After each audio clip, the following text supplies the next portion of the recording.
نحمده ونصلي على رسوله الكريم أما بعد فقد قال رسول الله صلى الله عليه وسلم خيركم من تعلم القرآن وعلمه أو كما قال عليه الصلاة والسلام সম্মানিত উপস্থিতি, সম্মানিত ওলামা ইকরাম, আসাদে ইকরাম, অভিভাবকবৃন্দ, আমার স্নেহের ছাত্ররা, প্রথমত আল্লাহর কাছে শুকরগুজার হয়ে যে আল্লাহ রব্বুল আলামিন আমাদের সকলকে মাগরিবের 3 রাকাত ফরজ নামাজ বা জামাত আদায় করার তৌফিক দান করেছেন। এজন্য সকলেই দিল থেকে শুকরগুজার করে আলহামদুলিল্লাহ। এবং পরবর্তীতে আমরা ধৈর্য সহকারে এখানে বসে আছি, এজন্য সকলকে ধন্যবাদ জ্ঞাপন করছি। আজকে এত সুন্দর একটা মজলিস, যে মজলিস অনেক দামি, অনেক দামি, অনেক দামি। তোমাদের এই বড় ভাই আজকে আমাদেরকে শেষ সবক শোনাবেন, হাফেজ হয়ে গেছেন আলহামদুলিল্লাহ। সকলে শুকরগুজার করে আলহামদুলিল্লাহ। আমরা সাথে সাথে দোয়া করব ইজাদের জন্য, আল্লাহ যেন তাকে তার সিনার মধ্যে, কলবের মধ্যে মৃত্যুর আগ পর্যন্ত এই কোরআনকে ধারণ করতে পারে এবং কোরআনের উপর আমল করে বাকি জিন্দেগি যেন সে অতিবাহিত করতে পারে এবং তৌফিক আল্লাহ দান করে সকল বলে আমিন।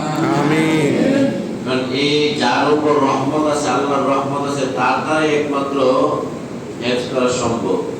আল্লাহর রহমত ছাড়া 30 পারা কোরআন মুখস্থ করা এটা কারো দ্বারা সম্ভব নয়।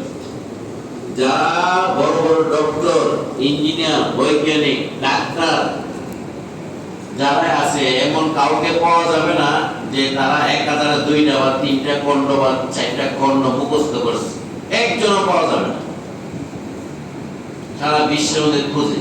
কারণ এরকম কেউ করে না সাধারণত। কিন্তু কোরআন 30 পারা কোরআন, যার উপর আল্লাহর খাস রহমত আছে, যাকে আল্লাহ খুব ভালোবাসেন, যার পিতা মাতাকে আল্লাহ খুব ভালোবাসেন, তাকে এই দৌলতটা দান করেন। তোমরা যারা আছো, আমরা যারা আছি, আমাদের এই জীবনের মধ্যে, আমাদের চলাফেরার মধ্যে, আমাদের প্রাতিষ্ঠানিক অবস্থা যদি আমরা বলি, হাজার হাজার, শত শত বললে বলবো না, হাজার হাজার ছাত্র ভর্তি রেখেছে, তো সবার দ্বারা হেফজ 30 পারা হেফজ মুখস্থ করা হয়, সবার সিনার মধ্যে দান করা হয় না। অনেকে মাঝ পথে এসে, অনেকে প্রাথমিক দিকে, অনেকে শেষ পর্যায়ে গিয়ে কোনো না কোনো অনেকে ছুটে যায়। এবং যারা হিম্মত করে, পিতা মাতাও সবসময় লেগে থাকেন এবং তোমরা নিজেরাও যারা হিম্মত করো, তাদের দ্বারা আল্লাহ পাক রব্বুল আলামিন এই খেদমতটা নিতেছেন। ভালোবেসে তাদেরকে আল্লাহ পাক রব্বুল আলামিন তাদের সিনার মধ্যে ধারণ করার তৌফিক দান করতেছেন।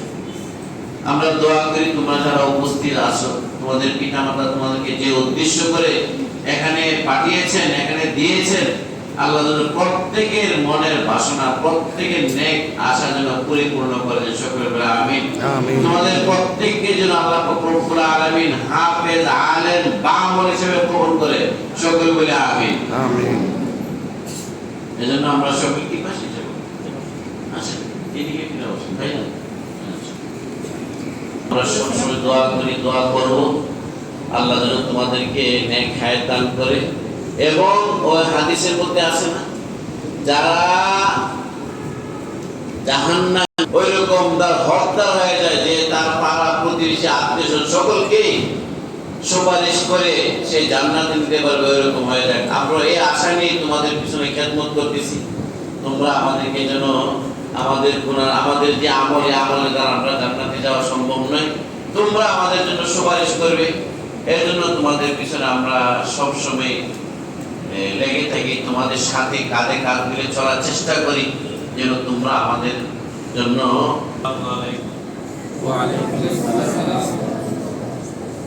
আসলে আমার এবং আমার ওয়াইফের মানে স্বপ্নটাই ছিল যে আমার ছাত্ররা হাফেজ হবে, আল্লাহ যদি কবুল করে। সাথে সাথে আপনাদের অনেক পরিশ্রম এবং অক্লান্ত পরিশ্রম, আপনাদের দোয়ায় আজকে হয়তো আমার শেষ হয়েছে। আল্লাহর মধ্যে বিশেষ করে আমার যে পরিচালক স্যার সাহেব অনেক পরিশ্রম করছে, তারপর প্রধান মুফতি সাহেব অনেক পরিশ্রম করছে, আমাদেরকে একাধিকবার আনছে, মাদ্রাসায় নেওয়া হয়, পড়ালেখা সম্বন্ধে বইছে, জানাইছে।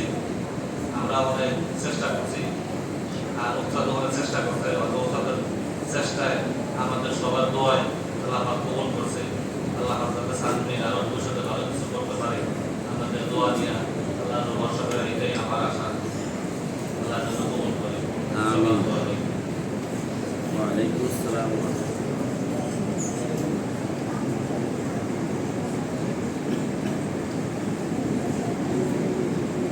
যাই হোক, আল্লাহ পাক রব্বুল আলামিনের কাছে দোয়া করছেন, চেষ্টা করছেন, আল্লাহ দোয়া এবং চেষ্টা দুটোটাই কবুল করেছেন। এজন্য আমরা আল্লাহকে শুকরগুজার করি আবার আলহামদুলিল্লাহ। আমরা এখন তোমাদের বড় ভাইয়ের কাছে আমরা এখন আমাদের সামনে